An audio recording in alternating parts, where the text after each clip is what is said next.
12 Against the Gods by William Bolitho. Chapter 12. Woodrow Wilson. It is not some faded whimsicality that induces me to include Wilson. He has right to the simple surname in these studies and to end with him, but the conviction that so alone can the structure be roofed.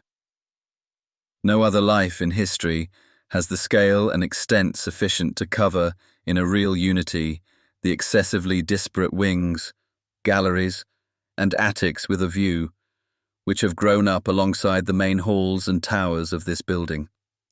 However novel it may be to conceive of his world-doing as an adventure, and him as an adventurer, the most soaring of them all, it is not hard to point out enough perfectly straightforward concordances with the definition. Solitude and risk were there in plenty. One of the banal reproaches against him was that he isolated himself. The repudiation of his signature was enough proof in itself that he dared everything alone, and replaces very comfortably the social disapproval we realized from the beginning was one of the surest stigmata of the pure adventurer. Naturally, this stigma is purely political, and not in the slightest moral, as is more usual in our cases. But long ago we renounced blame and praise to buy the privilege of impartiality. And in its very coloration, its grand and exciting air, the history of Wilson in its great acts is obviously related like a noble brother to some of the dubious brilliancies we have recounted in the lives of our Alexander, Napoleon, Columbus, any name, and their world conquests, world discoveries, world downfalls. Here is a man who imposed himself, ask the party bosses, as the supreme head of the continental empire of the United States, who further handled that colossal power as if it were a sword in his hand, sheathing it when he wished, bearing it at his own moment. With this and the power of his thought, he ends the war. And then in person he sets out to save humanity by ending war forever. These are acts and a personage at least the peer in romance of anything that has come about in humanity before. But while thus his entrance ticket, as it were, into the company is perfectly in order, and while still more to the point the architecture of his behavior is unmistakable, yet there is a fundamental difference which lies, I think, in the direction of his will. His aim was just as sure, his singleness of purpose adequate, his range even higher. But whereas, so commonly that we may have been tempted to make it a rule, every other adventurer has fought for himself, or at most for his family, or indeed, as Mahomet, for his native town, Wilson adventured for the whole of the human race, not as a servant, but as a champion. So pure was this motive, so unflecked with anything that his worst enemies could find, except the mildest and most excusable, a personal vanity, practically the minimum to be human, that in a sense his adventure is that of humanity itself. In Wilson, the whole of mankind breaks camp, sets out from home and wrestles with the universe and its gods. That is his difference from the others, and that is why he must close the whole matter. For I hope we have come far from thinking that only the adventurer is unsafe. The stay-at-homes, however thick their walls, however large their bulwarks, states, societies, constitutions, are collectively on a life-and-death adventure, whether we like it or not. A roof may hide the menacing, promising skies, but risk is like the ether, it pervades all matter. This, our adventure, progresses with every roll of the earth, every lurch of the solar system through dreadful immensity. But the single adventurer stepping outside sees his risk. We who are herded together do not. He directs his course, aims, soars with the strength of his will. We do not. The only, to our individual minuteness, relatively vast group of humanity, huddled together, is whirled hither and thither at the play of chance. Tossed up, that is progress. Down, that is the dark age. 3 or 4 times only in time has one, large and courageous enough, attempted to drag this rudderless hulk onto a course, or rather to warp it off a barrier reef. Such an adventure may well be called the most ambitious of all. Let us now express it in an elliptical formula to make the world safe for democracy. Everyone, luckily, understands the immense number of postulates that is the background of the meaning of that prodigious word, democracy. So it is only necessary to recall a few of the most important components that had a bearing on the shape of Wilson's adventure and its issue. Luckily, too, belief in democracy as a system of government and as the most established hope of humanity is practically compulsory in our days. We are therefore dispensed from any long and difficult examination of its claims. Wilson used the word undoubtedly as a synonym for the whole of mankind known to him, much as a philosopher of the Middle Ages might say Christendom. In the smaller sense of a system of government, it is based on the ground of a hope. Like all human hopes, its ultimate base is a wish that every individual man is wise enough to know his own interest and good enough to make it that of his fellow man. It is also taught that all these wills can be summed up by simple arithmetic into one single will, which is then called the will of the people and found to be always just, right, and wise. But in practice, numerous important modifications and adjustments of this simplicity have been necessary and discovered. Almost the whole political history and the progress of political philosophy in the last age have resulted from these mending processes. Thus, for example, it was clear almost from the beginning that the simultaneous concourse of all citizens to add together their wills, democratically in a chorus of thinking and expression, is impracticable. Such partial attempts as that of Robespierre to carry out the theory in its purity, to collect together as many possible members of the people in the streets and squares of Paris, and to encourage them there to give vent corporatively to the just and the right, produced poor results. One of them the violent death of the theorist. Since then the English device of canalizing and distilling this natural virtue of the people by means of election apparatus is generally followed. But even to begin to relate the numerous ingenuities and mechanisms with which the often disappointing application of the strict theory has been corrected and improved, would be to make an outline of the history of progress in our times. Some, and the greatest, have counselled a refinement of the natural purity of the instinctive will by education, and so indirectly have given us the daily press, a large and serious school, ultimately culminating in those Bolsheviks or communists who have an acting part in the last stage of this story, have taken the opposite direction, more logically defensible, and refused any share in government except to humanity at its purest, poorest, and most numerous. Oracular traditions of translating the roars and hisses of the crowd into thought-out political schemes have been invented, and their study is a deep and learned one. Too often, in fact, instead of being the sum of fine instincts that are the base of human nature, completely uninfluenced vote reveals only the residue, the scum in the shape of vanity, fear, and laziness, in roughly that order. Did not both Napoleon secure several times the overwhelming majority of the people in a straight vote? It is a warning that the voice of the people needs a whole art of harmonic transcription to be understood. The people, said a great Frenchman, are always right, but you must know how to take them. Now the mind of Woodrow Wilson, by elementary conviction, by practice, education, and erudition, was the repository of the whole of this, the more subtle as rigorously distinguished from the more Puritan dogma of democracy, which latter fell finally into the possession of Lenin. That is to say, in his person, Wilson summed up all the great moderate reformers of the preceding century, from Sieyès or even Voltaire to Gladstone, Garibaldi, and Lincoln. He was the consecrated guardian of the principal hope of mass humanity, the only plan of general happiness that is on the table, self-appointed like genius, but absolutely single-minded, authentic, and sure. Without a clear sight of this, the dimensions of his adventure will not appear. Wilson is in person the doctrine of democracy. He is the deputy of all who have believed in it, dreamed with it, fought for it. He, essentially man of action, is the instrument of those great philosophers and poets you can name yourself, Shelley, Hugo, and Heine, as well as Jefferson, Mill, and Mazzini. In their spirit and science, he tried to rescue humanity. From what peril and with what result will develop as clearly as possible as we go. So then, liking or disliking him as we choose, but not permitted in either case to ignore his functional position in history, we may look up his personal history.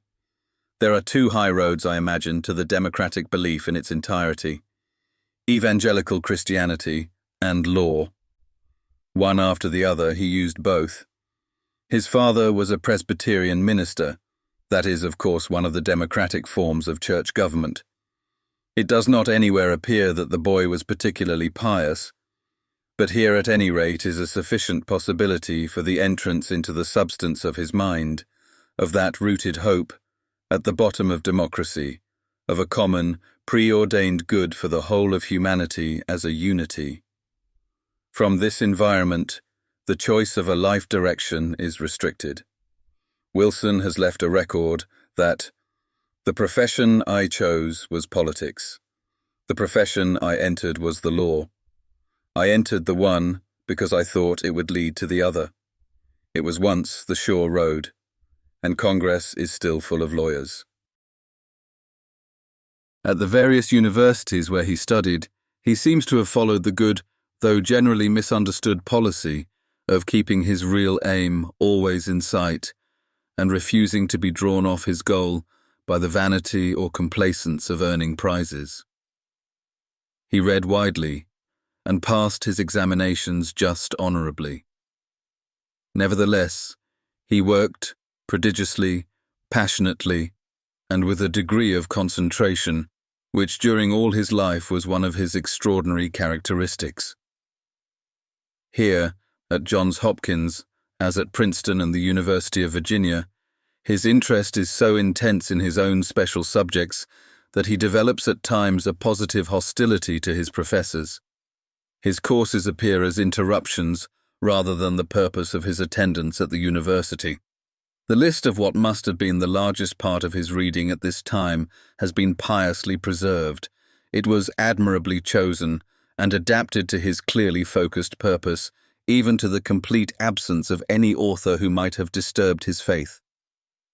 And from these studies and with them, after a brief hesitation, he chose the very unusual but extremely right road to his amazing future: professorship. Except Wilson, I suppose no man has reached the presidency of the United States from this profession, since there is positive evidence that in thus leaving the current of tradition to go his own way, he had by no means renounced his goal. There is a typical characteristic of the adventurous in life technique here also to be noted. His literary works, beginning with Congressional Government and going on to The State, published in 1889, apart from their psychological data as to the extent to which he had absorbed the true sap of democratic doctrine, are important bridges in his career, essential factors of the growing prestige. Through them, in addition to smaller performances in the reviews, came about his entry into Princeton, and so his first noteworthy emergence into action. The story of his stay and struggles there is like one of the epitomical pieces of Plutarch on the hero of a city-state. The scale and scope was in appearance merely municipal, in this case easily to be put down as the common room squabbles of schoolmasters. But such was the real size of the protagonists, and the issues involved, political, ethical, cultural, that, like the perfect steel model in miniature of an engine, it could bear indefinite enlargement. This microcosm, in which a great world is condensed without loss of anything but dimension, is so full of detail, so luxuriant and complicated in incident, that Wilson himself, when long afterwards he had become accustomed to a role in national politics, insisted on the difficulty of retracing even the thread of the matter. That nevertheless, I, a complete outsider, must endeavour to do, or lose a preciously illuminating view of the personality and style of our subject. The duality was the same as in all Wilson's adventures. He was here too, the champion of democracy, This University of Princeton, like all the great universities of America, was in full rush of evolution towards something, which, however hazy its exact definition, was obviously not a democratic institution. Without theory, all the more formidable because it was a natural growth of circumstances, a product of the natural will of its members, it was growing rather on the social side. That is, inside the existing structure of a provincial university, for the teaching of the elements of a profession were growing fast and encroaching on this simple purpose: clubs and private societies with a convivial, sporting object. These nuclei at first were such as occur spontaneously in any large human conglomeration of persons of the same taste and way of life, and of course, their first members would be rather those who had time to spend, whose interest in their studies was not urgent necessity. In short, the richer ones. When Wilson came into power there, this process had already gone far. Club membership was prized more than any academic distinction the university could offer. To make a club, let alone the club, soon became one of the supreme concerns of lower-class men. From a fourth to a third of the sophomores knew they must be left out each year. Boys entered as freshmen with club membership set before them as one of the chief prizes of college life. Parents even came to Princeton to help pave the way for their sons into the social niche they coveted. Mr. Ray Stannard Baker, whom I am quoting, notices moreover the irresistible tendency toward more exclusiveness, more luxury, more politics in seeking underclassmen who were known for their family connections or their money, or as athletes, or as socially desirable. This situation in itself profoundly displeased the new head, as an affront to the dignity of studies. The sideshows are swallowing up the circus. But the deeper, more serious challenge to his fundamental beliefs, implicit in the situation, did not escape him. Here, insolently under his nose, the formation of an upper class was actively and obviously at work, the negation and enemy of a democratic America. A leisure class, possibly a ruling class, was germinating in these clubs, in the very apse of the temple of his ideals, the university system. His unrelenting, painstaking campaign against these clubs, therefore, is not a petty affair. It is a key campaign for making America safe for democracy. The opposition had the initial disadvantage of being on the defensive. They perhaps realized as clearly as he the real nature of the quarrel, far transcending a dispute on how students should pass their spare time. The struggle between a baby aristocracy and a wary and well-armed democratic champion. As one of them, reported by Mr. Baker, put it obstinately, no one can make a gentleman associate with a mucker. But all the phrases, all the principles, all the rules of conduct and citations were on the side of Wilson. For since the downfall of Hamilton, there is nothing avowable outside the purest democracy in America. Wilson had all the powder and shot, but they had the lay of the land. It is noteworthy that throughout his enemies made no attempt to defend openly what they were doing, made no defense of the social role of a university he attacked, never so much as brought into the conflict such potent words at their disposal as aristocracy, civilization, everything they might have thrown against his by no means philosophically impregnable conception of a university as a mere training school, or at the extreme, a laboratory. They disputed his facts, not his theory, and waited. In this reluctant, unsallying warfare, the rival chief was Dean Andrew West, apparently a naturally undemocratic, aristocratic mind. No one could turn a better Latin inscription, or organize a finer pageant for a ceremonial occasion. He loved the outward amenities, the pomp of place, the accoutrement of things. Visits to Europe, especially to England, had made a tremendous impression on him. The life at Oxford, imposing buildings, and striking effects captured him completely. His letter to Wilson, October the 4th from that place, has pasted on it 4 clippings taken from a book of Oxford views. The Magdalen Tower charmed him. By moonlight, what a dream in silvery greys and whites. Such a man was the natural antithesis of Wilson, though singularly they had much the same origins.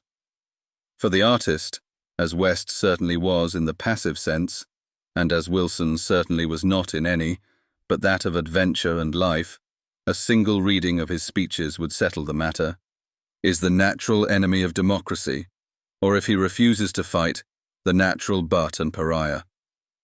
That, from certain aspects, democracy is the creation, the dream child of those poets and artists, and spirited adventurers, whom it can neither use nor tolerate, is another matter. Frankenstein's monster killed its master. And yet this plain, allegorical opposition between the two men, like that between Hector and Achilles, covered a secret bond, a hidden equality, without which very likely no combat can be really interesting. The Dean, the artist, throughout has to disguise, even from himself, his essential heresy. Wilson, the lone hand, the adventurer, essentially unsocial in all his tactics, as he is inflexibly social in all his aims, is also, on a far view, in an equally false situation. And so they fight, the aristocrat raising the mob, and the democrat, one against many. For it is clear that popular feeling was with West. The whole of the alumni, the real backbone of the college, the trustees, most of the professors even, were on his side. The details, as I say, we must relinquish. The affair concentrated round two epicenters, each concerned with West's scheme for a graduate college, which was to surpass anything in the old buildings and stand comparison with the beauties of Oxford. This building, to be acceptable to Wilson, had to be an integral part of the college on the campus site. West wanted it to be placed in a magnificent landscape, rather far from the main buildings, overlooking a golf course. Under this difference was, of course, the question of its control, ideals, the style of its life, its luxury, or its service. The real issue was Dean West's running the graduate college as a dictator. Now West had found the money, some $500,000 offered by a friend in gift, to back his proposal. This large sum against any other man but Wilson in the place and time would certainly have clinched West's victory. But at the last moment, Wilson succeeded in the prodigious feat of getting his board to refuse it, to the amazement, fury, admiration of the whole public of America. It was the first introduction of Wilson's name to the nation as a whole. He followed up this astonishing route of the Westites by his celebrated speech. The American college must become saturated in the same sympathies as the common people. The American people will tolerate nothing that savors of exclusiveness. But almost as soon as this taunt song of pure democracy was at its last verse, the tables were turned. West received another legacy, this time for several millions, without conditions but under his trusteeship, and Wilson abandoned the battle. His abdication was no small thing. It had timing, motive, elan, this risk. Impure adventurers boggle their jumps.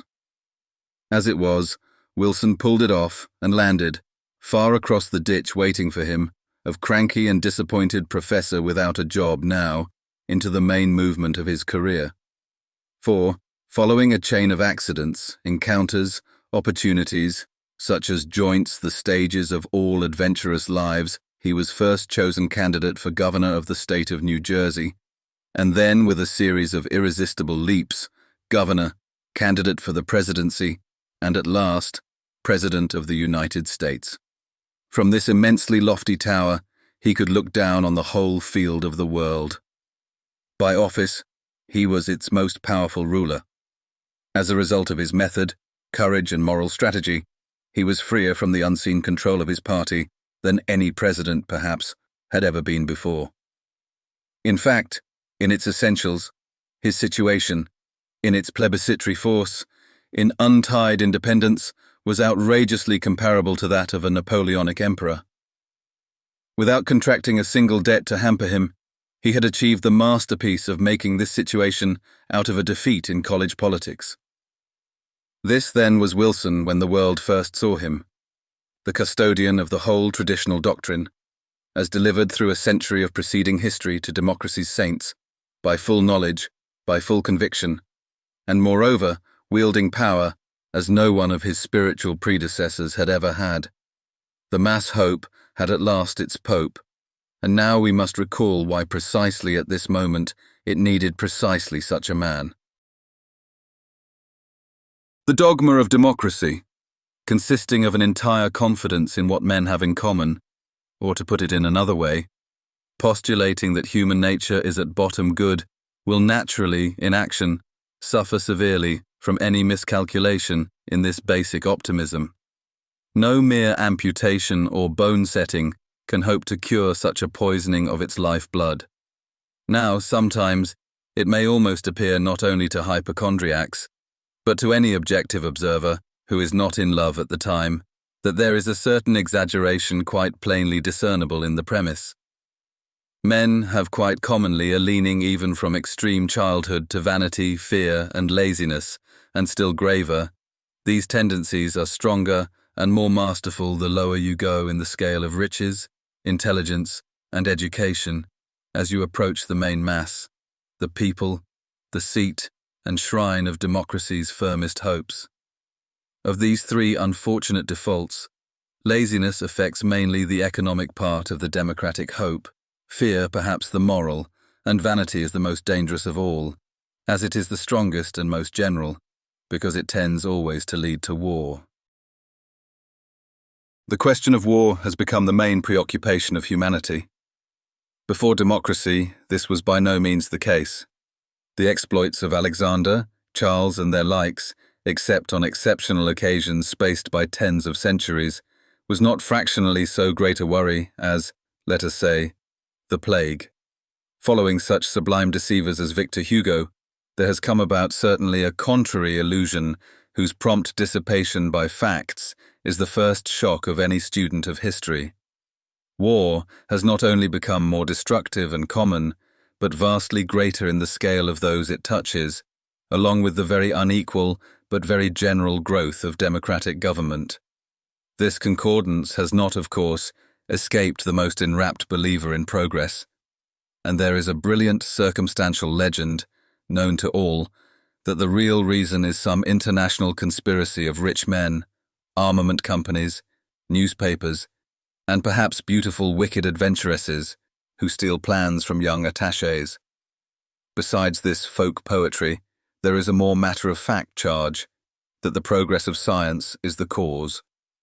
I prefer, but you are, of course, not obliged to, the more ingenious theory that Napoleon is to blame, by his invention, rather improvement, of the levée en masse. Kings used to be cautious about asking anyone but the vagabonds and tramps, and those spiritual vagabonds and tramps, the romantic younger sons of aristocracy, to murder and be murdered for them. Conscription, apart from small and unimportant precedents, is a democratic institution. Do not forget that Napoleon was emperor by the expressed will of the people. Moreover, quite apart from the habit this great and stern teacher of democracy imposed on it, of going in hordes to get killed instead of hiring victims from the surplus population, democracy received from him a tremendous encouragement to organize itself in just the way to make these mass slaughters more likely and frequent. Nationalism, the forming of states on a linguistic and historical, that is, really literary, if not poetic and archaeological, basis is recognized even by Democrats to be a dangerous excitement of this war spirit, for it makes all its appeal to the irrational, strongest part of the abysmal vanity of mankind. But Democrats have a special sort of nationalism, diluted, lukewarmed, which they consider not only harmless, but beneficial, which I am willing to believe if I could only distinguish exactly between the noxious "my country right or wrong" and the right of every nation to dispose of themselves. As things are, infidels must go on believing that large-scale mass warfare is a typical activity of democracies, that nothing excites the enthusiasm of an undoctored vote like a proposition to fight, that never yet has mankind joined with an entirely united will and effort in any other enterprise, and that, as Wilson gradually saw, unless this propensity could be cured or damned or extirpated, either democracy or humanity must die. It is unnecessary, then, to insist that the last war with which we are concerned in this account was a thoroughly democratic affair. England, after a heartbreaking attempt to keep the old monarchical system of sending only volunteers to get killed, adopted the full democratic institution of conscription. The only country in which the war was not absolutely, overwhelmingly and openly the will of the whole people was, significantly enough, Russia. In Germany, the only completely popular act of the regime was, besides perhaps workmen's compulsory insurance, this war. And in America, for a long while, Wilson was in opposition to the will of his people, in keeping them out of it. For 2 or 3 years, in fact, he was plainly guilty of the grievous sin of benevolent despotism. How he squared his conscience for this is a curious and difficult study by itself. But at length, in the long run, he decided to let them have their war. His motives for this latter cause, however, are absolutely sure and safe. He entered the war to kill war and so save democracy from its recurrence forever. The choice of sides, no doubt, was made for reasons of nationalist interest. The object, every one of his acts, speeches, and his whole life proved to have been the purest altruism, the love of democracy as the total and only hope of the whole of humanity. The course of his intervention, the sudden and startling cutting of the bloody knot, which every victory and defeat, before America entered, only tightened and swelled. This is, I hope, in every school book, in every country of the world. I fancy, not with entirely pure motives, but rather for the vanity of minimizing the military part played by his troops, it is general to attribute the largest share of the credit in this world. Triumph to the speeches, and especially to the notes, points, particulars, principles and ends, which he personally omitted. If in this view is included the enormous and absolutely necessary moral encouragement to the Allied troops, which I can bear witness to as an ex-soldier, as well as the disintegratory propaganda effect on the Germans, there is some justice in it. There are 2 features of these documents especially noteworthy. In the first place, their absolutely plain intention to put future war out of possibility for the sake of democracy, and then again a certain rather ominous indecision of expression. It is not only that the 14 points, for example, rather overlap each other in places, that the logical expression of his thought is not absolutely clear, and that there is a considerable stress on a doubtful theory of the ultimate cause of war in secret diplomacy, however flattering that may be for the democratic faith. The 10 Commandments themselves have similar defects. But the weakness of the too many, as far as possibles, lowest consistence, is a grave matter. It looks, after the event, as if this was already a subtly different, less daring man than the magnificent Wilson of Princeton and New Jersey. A Wilson, let us say, who was suffering already from the ailment, dangerous to adventurers, of a too clear consciousness of the difficulties ahead. He did not speak like that to West. The thought underneath, however, is simple and grand. War is to be prevented forever, mainly by 3 self-denying measures. The first, national self-determinations, only asked from the Central Powers.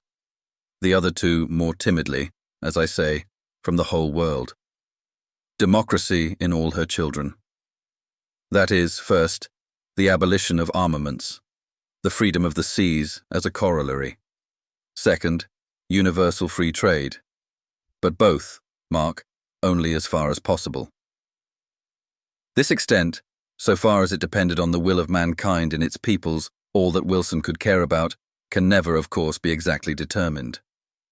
And yet, on an estimate of that great possibility, all estimates of the mighty adventure, now brought to a crisis by his personal embarkation for Europe, must wholly depend. It can never be disproved that for a terribly short time, a month, a fortnight more likely, only 1 short week, all limits were withdrawn. As far as possible, it became in England, in France, in Germany, by the immense repentance and love of the whole common people for the man who had saved them, absolutely possible.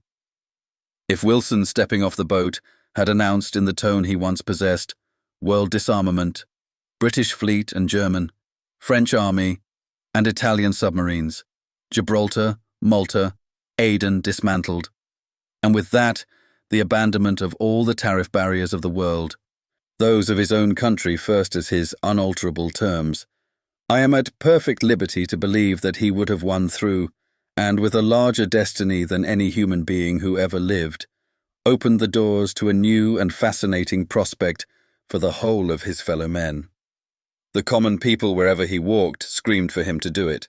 There was certainly a scream. No one has ever had such cheers. I, who heard them in the streets of Paris, can never forget them in my life. I saw Foch pass, Clemenceau pass, Lloyd George, generals, returning troops, banners. But Wilson heard from his carriage something different, inhuman, or superhuman. Oh, the immovably shining, smiling man. To be sure, it would not have gone easily, this total humanitarian adventure. Singularly enough, the resistance of the two most obvious barriers, Lloyd George and Clemenceau, was quite doubtful.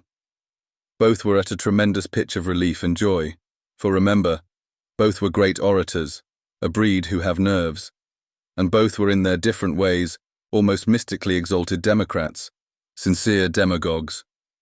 Clemenceau, in addition, through his whole history, and often it hurt his career, an almost boundless, blinded admirer of Anglo-Saxon institutions and leadership. Lloyd George, a humanitarian much more by fanaticism than even by calculation. There was, in that week that is understood, just that trembling, maddening chance. And such is the very material of adventure.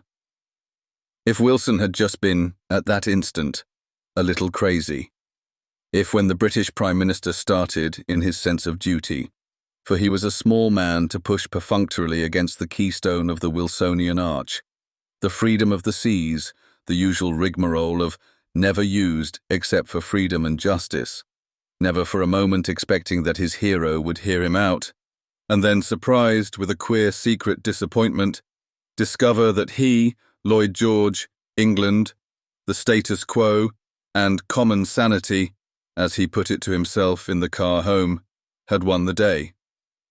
Technically, in short, the pressure of England came first, then the pressure of France, and then it was unnecessary to take up the third matter of world free trade. The world would have resisted. The intelligent, sane middle class would have let him go home and tried to quell the revolutions. In America, in all certainty, he would have had to resign, the Princeton issue all over again. But on the London platform, waiting for the train to take them to the boat for Russia, the English guards threw down their arms, a little unrecorded, historical anecdote. And practically every town, almost every village in France, had once a Rue Wilson. Did you know that?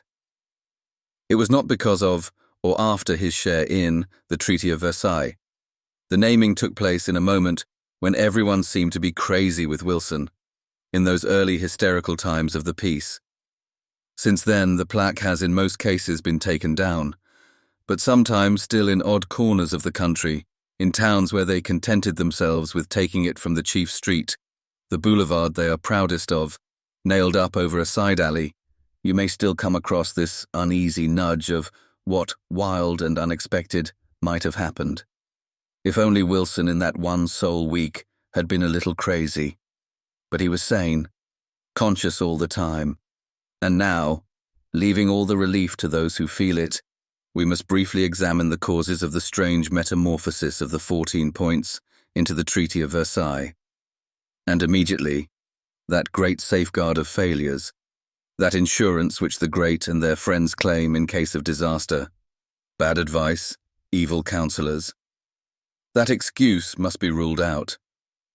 The important part of the entourage of the great president was, if possible, more daring than himself. The heavy blanket influence of the great and banal powers of money, industry, politics from his own country, if indeed it has not been maligned, came long after the game was lost. We would not have been occupied with Wilson here, in this company that starts with Alexander, if he had not known how to make himself and keep himself a free and lonely man. It is a rather more exclusive company than the Ivy Club at Princeton College, or than a list of the kings of England. His acts were his own. He went through this conference with the isolated responsibility of the act of dying. All was well lost before it started. Only the rather ghastly interest of watching a killing remained. Instead of a prophet, he had been changed into a suitor, beseeching, bribing the others not to go too far. You may well believe he fought well, on his stumps, like the old hard-dying sea dog in the ballad. Even at the very beginning, before they had dared quite wholeheartedly to set about him, he had forced out of them the covenant of the League of Nations. But the blank check for reparations, the fulfillment of the secret treaties, every power seemed to have a boxful of them, and everyone was in opposition to the 14 points. The whole savage and greedy looting of the Treaty of Versailles was inexorably wrung out of him piecemeal. He would not even save his principle when the direct national interests of his own country were in play. Thus, he was forced to yield Shantung to the Japanese and receive the horrified scorn of the Chinese for doing it. To stop even worse things, the annexation of the left bank of the Rhine, for example, he had to pay. Pay off nation by nation with alliances, promises, pawn the future of the United States, to stop these associated democracies from tearing the enemy he had delivered into their hands into 100 pieces. Even his league he had to pay for that by Article 10, which laid down that he and his country would protect them, assure them in what they had done forever. Such, one-sidedly, certainly, but that the outside, was the great squeezing of Wilson, whose annotated details are contained in the treaty he signed. More, even, than the breaking up of the Central Powers, it was the perfect partition of his own worldwide spiritual empire that had lasted only a few years, and he stayed to the end. One singular incident, like a bodily convulsion, alone showed the outside world the progress of his throes. After all the great things had been sacrificed, he stuck at giving the Croatian port of Fiume to Italy. He had yielded everything to France and England. The thought of submitting to a mere Italy would have roused him, if he had been physically half dead. Italy did not have Fiume from him, yet there was something sad, as well as noble, in his stand at such a stage. It was as if suddenly the old 6 months buried self, in full democratic armour, in the same figure like the king that's dead, stood up to bar the way before the aggrieved, bewildered, poor Italian couple, Orlando and Sonnino. And this towering phantom released, at last, the thunderclap. I have speculated on the effect of an appeal to the world and its possible results, issued on his arrival. Now at last, inconceivably, hopelessly, late, his cry went out. The mighty signal he had been saving, to the people of the world, and nothing but a rumbling echo answered it. The world had moved in those few months, a whole century out of place. The cause of this grand and tragic downfall, this messianic catastrophe, whose size and significance are certainly greater than the war, the occasion which it crowned, is hardly mysterious. Nor in the history of adventure can it be unexpected or abnormal. Wilson went down, not because he was vain, nor because he was outwitted, nor because of any other of the small accidental reasons with which the spiteful children of his enemies sought to account for the overwhelming result of their prayers. A structural fault, nothing less, brought down that vast hope in ruins, as all great dramas end. Wilson was afraid, in that particularly deadly form, excused as it is by every moral code but not by destiny, which is called a sense of responsibility. They held up the spectre of Bolshevism to him, and he dared not risk. Who they? Clemenceau and Lloyd George? They were frightened as he was. Wilson's tragedy was no gigantic, still ludicrous version of the confidence game. He, and the world with him, for Wilson's adventure was the world's, and one day the world will know it. Even the fools were not the victims of a vulgar trick, unless the dizziness that pulls down climbers from the peak is some cunning of the Alps. We fell there because the height was too great, because he saw all the countries of the world, the bare immensity of the mass of common people which he had worshipped all his life, but never imagined until that day he knew he had them, their lives, and all uncountable future ages of them, in his own 2 hands. Seeing, a great vertigo leapt on him. Those days have passed more utterly from memory than if 100 years had gone since then. But a few who lived through them, and stood near where the pedestal of Wilson was standing, can remember, vaguely, as if they had read it somewhere, something of the madness, the sheer panic, mixed with exaltation, of the times. The storm has gone now. The name Bolshevism has only resonance. But those were the days in which anything might happen. Clemenceau, who contemplated quite steadily the possibility of the total destruction of Paris to get victory, used to quiver to his grey mittened tips at that subterranean threat of Lenin. He had been through one commune. The great killing was over. Could Wilson, with its smell in the air, risk another? And so he did not risk, and so, not risking, he lost the lot. Such is the end, we have imagined, of most adventures. Perhaps all adventures, though peer and probe as we might, we could not find a trace of a necessity, which would set our minds at peace.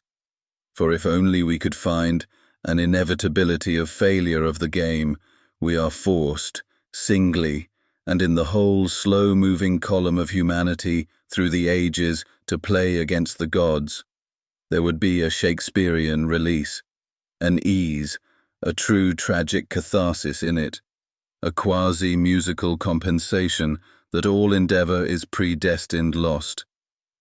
But such, like the static dream of a fixed good in the universe attainable in time, that image of space, there is nowhere any true sign of. We are encouraged to, not absolved from, adventure by the shortest and most inadequate look at it. There is no certainty, good or bad, but an infinite resilience that makes both good and bad greater than we commonly think. The heights are further, the gulfs deeper. If it is a game, the odds are enormous. So Woodrow Wilson, the last of our heroes, ends our biggest adventure. Some people think that, like Arthur and the legendary Alexander, and many other lesser men, he left, even though defeated, a hope, a promise, that League, which is as it were a symbol of his perished flesh and blood, a fragment torn out of his heart and left with us, to serve for one who will come after in a retaking up of his adventure to put his feet on for the leap. It may be. We started by renouncing a moral, and we here end without one. But at any rate, we may be more certain now of the infinite hopeful and despairing uncertainties of things as they seem, as they are, and as they will be.